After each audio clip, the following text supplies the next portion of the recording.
Salam alaikum Nadia. Wa alaikum salam. Ravi de vous retrouver dans ce cadre magnifique, idyllique ici à Casablanca. Parfait, impeccable. Alors aujourd'hui, la thématique c'est la peur. Ah, la peur. La peur. Parlons-en de la peur. Bon, qu'est-ce qu'elle bloque la peur? Elle empêche même de vivre la peur. Oui, et c'est ça en fait. Et aujourd'hui, on va en parler en détail. Qu'est-ce que, pourtant en fait, la définition de la peur? La peur, c'est quelque chose d'inconnu, c'est quelque chose qu'on ne connaît pas. La peur, en fait, c'est un sentiment qu'on n'a pas.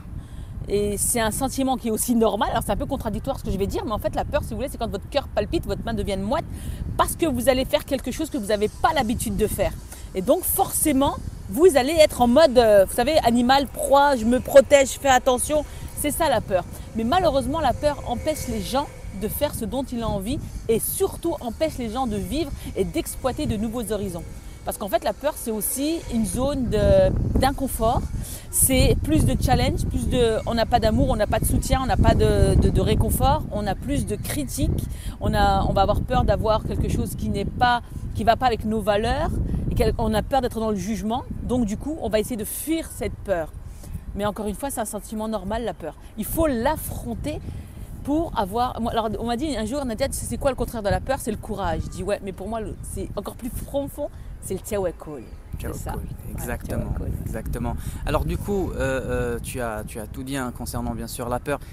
Pourtant, en fait, d'après ta propre expérience, qu'est-ce que tu peux suggérer aux personnes qui ont ce sentiment de peur? Déjà, de pratiquer la cohérence cardiaque, de respirer. Ça, c'est un truc qui va aider à retirer la peur et de faire les causes et de placer sa confiance parce que vous ne contrôlez rien et qu'on ne contrôle rien.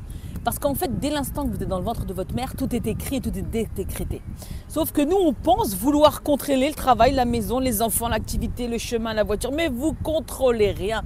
Donc en fait, vous arrivez à un niveau où je fais les causes, je demande évidemment à Allah Azza wa Jal de me guider, de faire ce qu'il y a de bien, de toujours me protéger, de m'éloigner de ce qui veut me faire du mal, et j'avance et je lâche prise. Et c'est là où on revient à la cohérence cardiaque parce que la cohérence cardiaque va permettre d'oxygéner vos poumons, votre cerveau. Donc l'inspiration, l'expiration et le prendre de temps, de faire aussi de la pleine conscience, du mindfulness parce que c'est lâcher prise sur les choses. Et comme on a chez nous, on a le dhikr, on a le istighfar. Ça, c'est la plus belle chose qui soit et ça va vous éloigner de la peur et ça va surtout vous apaiser. Exactement, exactement, c'est l'apaisement.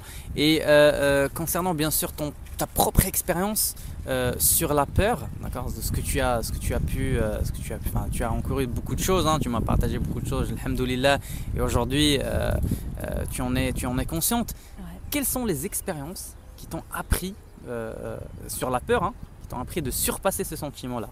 Ah bah là, la dernière expérience que j'ai eue, c'est le tribunal. Je pense que le tribunal, je crois que c'est quelque chose qu'on n'aime pas. Ouais. J'ai pas l'habitude de passer au tribunal.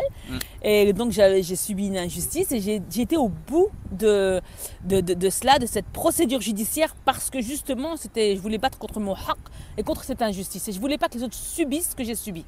Et donc, le fait de faire un dossier, d'aller au tribunal, d'avoir un avocat, le fait de vous retrouver devant des gens, dans des juges, là, ça fait peur parce qu'on n'a pas l'habitude.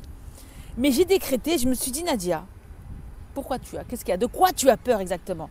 Qu'ils te disent quoi? De toute façon, je ne vais pas aller en prison, je sais que j'ai rien fait, j'ai ma conscience tranquille. Quoi qu'il en soit, c'est Allah qui va décréter le jugement, même si c'est négatif ou positif. Et donc, j'ai travaillé cette peur en disant, Alhamdulillah, Allahumma lak alhamd, istighfar, dhikr. Et ça a été, je crois que c'était la peur de ma vie. Ouais, là, c'est ce qui vient à l'esprit tout de suite quand tu me demandes, c'était le tribunal. Je pourrais très bien dire en tant que maman, l'accouchement de mes enfants, ça fait peur, une césarienne, c'est quelque chose de pas facile. Mais en fait, regardez, ça ne nous a pas empêché d'avoir d'autres enfants. La peur, elle est tout le temps là. La peur, elle est quand tu es en voiture. La peur, elle est quand tu vois ton enfant faire du vélo. Tu as peur qu'il tombe, tu es comme ça, tu as peur. Et même s'il tombe, il va faire quoi? Il va avoir une égratignure, il va se relever, il va recommencer. Et bien la vie, c'est comme ça. Et la peur fait partie de l'évolution. Donc voilà, en gros, c'est ça. Moi, la peur, c'est... J'ai pas peur, si ce n'est que de mon créateur. Alhamdulillah, alhamdulillah. Merci beaucoup pour ces informations et pour cette motivation surtout. Merci beaucoup.